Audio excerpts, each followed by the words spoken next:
आपको भी NEET bio में 360 में 360 मार्क्स मारने हैं तो ये वीडियो आपको बहुत वैल्यूएबल होगी। आप देख लो, आपके बहुत अच्छे मार्क्स आएंगे, मेरी गारंटी है। 30 दिन के अंदर पूरा NCERT with PYQ and most expected questions करवा दूंगा। अगर आपको ये वीडियो नहीं पसंद आएगी तो अनसब्सक्राइब करके चले जाना, लेकिन इस वीडियो को पूरा देख के जाना। चलिए स्टार्ट करते हैं चैप्टर। आज डे 1 में हम देखने वाले हैं क्लास 11th में जो हम चैप्टर पढ़ते हैं, cell cycle and cell division. ठीक है, तो cell cycle and cell division हमारा टॉपिक आज का होगा। स्टार्ट करेंगे हम इसको, cell cycle and cell division. सबसे पहले हम देखेंगे सेल साइकिल के बारे में। जैसे हम आगे पढ़ते हैं कि सेल साइकिल आखिर है क्या, समझते हैं हम कि सेल साइकिल है sequence of events by which cell grows and divide. ऐसी सीक्वेंस जिससे कोई सेल ग्रो करे और डिवाइड करे उसे हम क्या कहते हैं, सेल साइकिल।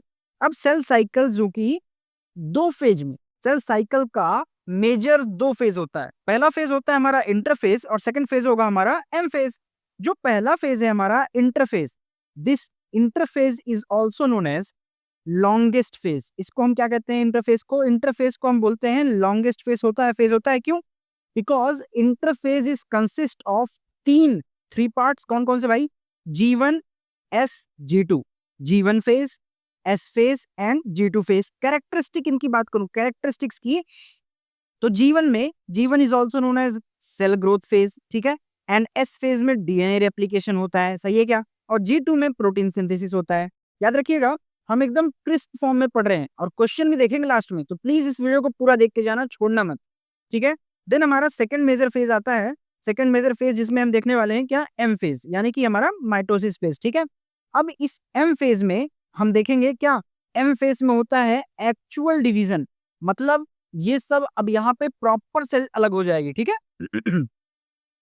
नाउ उसके बाद सेल परफॉर्म करेगी सेकेंड फेज, यानी कि माइटोसिस फेज, जिसको लोग बोलते हैं इक्वेशनल डिवीजन। माइटोसिस फेज को क्या बोलते हैं हम?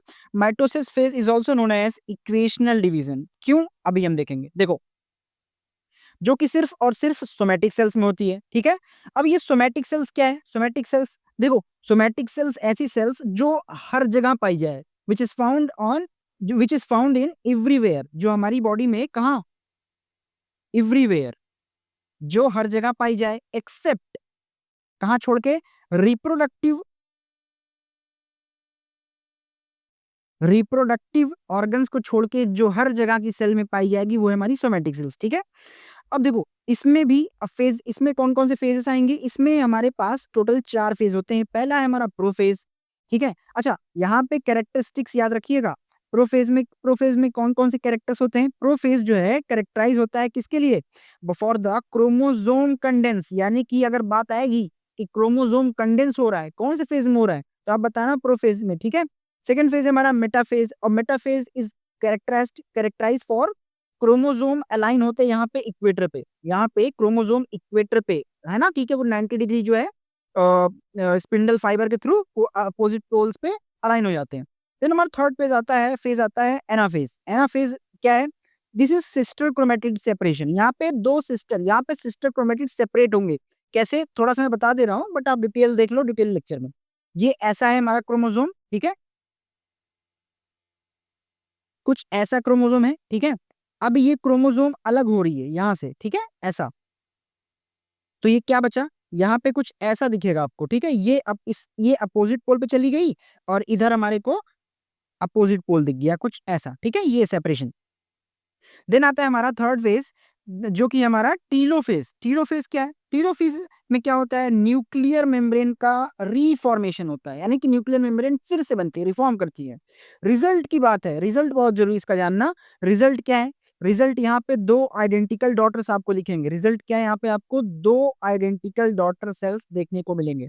ठीक है, देन आता है हमारा मियोसिस। अब हमारा माइटोसिस खत्म हो चुका है। Now we are going to look about meiosis, और हमको पता है मियोसिस 2 स्टेप्स में होती है। ठीक है, तो मियोसिस को जैसे हम डील करते हैं, तो मियोसिस में हमें पता चलता है कि भाई meiosis is known as reductional division. Meiosis जो है रिडक्शनल डिवीजन के नाम से जाना जाता है। क्यों भाई मियोसिस?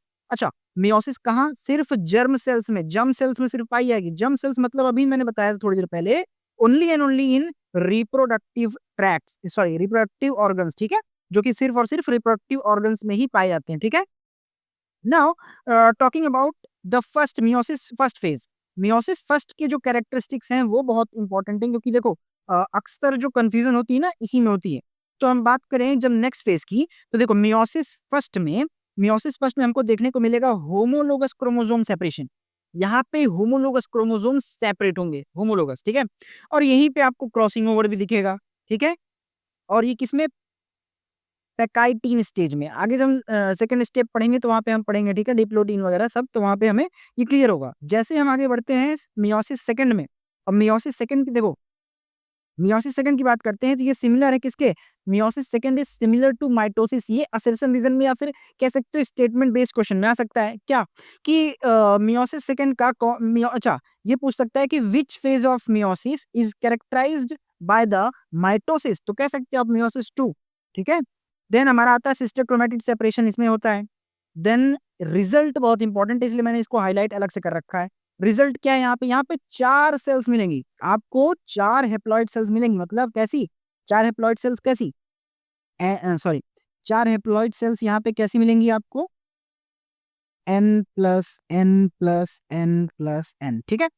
अब यहाँ पे आपको 4 इंपॉर्टेंट नीड फैक्ट्स देखने हैं। ये फैक्ट्स बहुत इंपॉर्टेंट है, याद रखिएगा। पहला चीज, क्रॉसिंग ओवर में जेनेटिक वेरिएशन आता है, ठीक है। सिनेप्सिस जो है ये pairing of chromosomal homologous chromosomes को कहते हैं, ठीक है। और कैजमेटा क्या है, visible site of crossing over. ऐसी विजिबल साइट जहां पे क्रॉसिंग ओवर होगी उसको हम क्या कहते हैं, कैजमेटा कहते हैं, ठीक है। साइटोकाइनिन क्या है, यहाँ पे डिवीजन ऑफ साइटोप्लाज्म होता है, याद रखिएगा। साइटोकाइनेसिस, सॉरी, साइटोकाइनिन कह रहा हूँ, वो तो फाइटो हार्मोन है। साइटोकाइनेसिस क्या है, cytokinesis is the division of cytoplasm. इसी तरह एक और मैं बता दूं, karyokinesis, karyokinesis, karyokinesis, karyokinesis. Karyo term जो होता है वो न्यूक्लियस के लिए होता है, काइनेसिस मतलब डिवीजन। एक स्टेटमेंट आता है कि karyokinesis is followed by cytokinesis, मतलब पहले कैरियोकाइनेसिस होता है यानी कि न्यूक्लियस का डिवीजन होता है, देन उसके बाद साइटोकाइनेसिस होता है यानी कि साइटोप्लाज्म का डिवीजन देन देखने को मिलता है। क्लियर है क्या, चलो। देन इसके बाद हमारे पास बात आ जाती है कि नीट, एक नीट पे यार PYQ दे रखा हूँ, उसके बाद में टॉप 10, ये अच्छा, ये PYQ है, ठीक है, याद रखिएगा, प्रीवियस ईयर आया हुआ क्वेश्चन है, ये प्रीवियस ईयर आया क्वेश्चन है, बड़ा सिंपल सा है।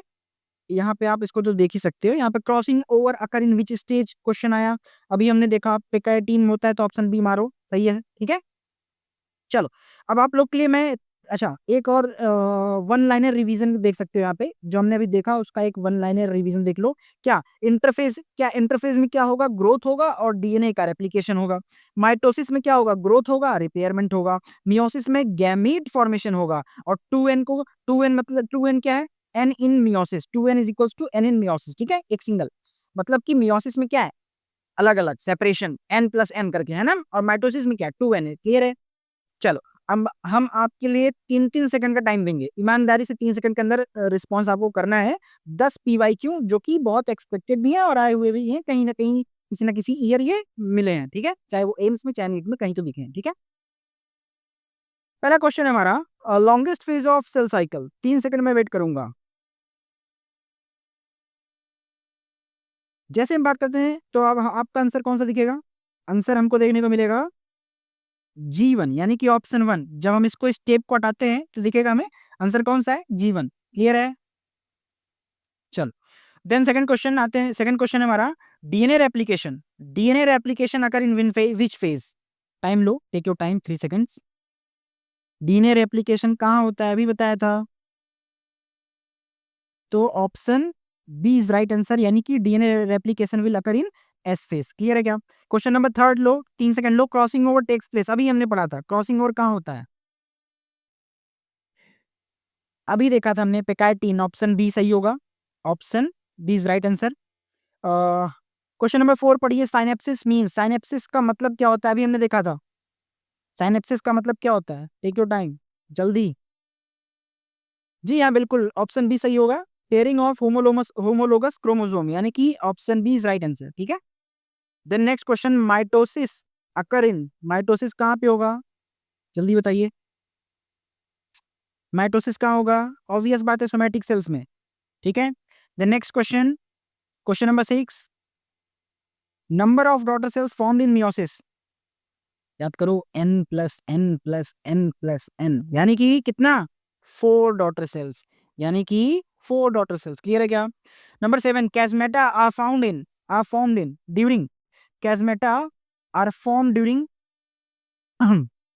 बताइए कैस्मेटा कब बनता है भाई?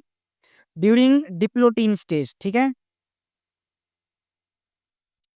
नेक्स्ट है equational division refers to, equational division is refers to mitosis. Ninth है separation of sister chromatid occurs in, sister chromatid कब अकर मतलब सेपरेट होती है? बताइए एनाफेज में। Reductional division is meiosis one. Clear है क्या? आई होप सो ये 10 क्वेश्चन आप कर लिए होंगे, हैं? अगर आप 10 क्वेश्चन कर लिए हो इसका मतलब आपने अभी जो हमने रिवाइज करवाया है शॉर्ट नोट्स, इसको आपने ध्यान से सुना है। अगर आप नहीं कर पाए हो तो जाहिर सी बात है आपने कुछ तो छोड़ा है, ठीक है। चलिए इतनी बात क्लियर है क्या? अब क्वेश्चंस हो गए, इसकी आप पीडीएफ बायो में देख लेना और वो हमारे टेलीग्राम पे ये पीडीएफ में डाल दूंगा, वहां से आप डाउनलोड कर लेना, ठीक है। तो ये रहा हमारा डे 1। देखो हमारा मोटो है कि एनसीईआरटी के जो मेन कोर पॉइंट्स उनको लिया जाए, पीवाईक्यू और कुछ प्रैक्टिस क्वेश्चन डाला जाए, 10 क्वेश्चन हर एक दिन में। एक चैप्टर हम रिवाइज करेंगे, ये चैप्टर छोटा था इसलिए जल्दी हो गया। फर्दर चैप्टर्स थोड़ा टाइम ले सकते हैं, लेकिन आप रोज 30 दिन में 30 चैप्टर एकदम कंप्लीट करवाऊंगा क्रिस्प फॉर्म में। अगर ये वीडियो जरा भी आपको लगे कि आपको वैल्यूएबल है, कुछ जरा भी आपको कुछ इससे इनपुट मिल रहा है ताकि आप अच्छा आउटपुट निकाल सको, तो वीडियो को जरूर सब्सक्राइब लाइक करके जरूर जाना। मिलते हैं आप सभी से। अच्छा एक बात और, आप इसमें से कई चीजें टेलीग्राम पे भी जाकर देख सकते हो, वहां पे मैं इसको पूरा एक एक दिन का शेड्यूल डाल रहा हूँ वहां पे।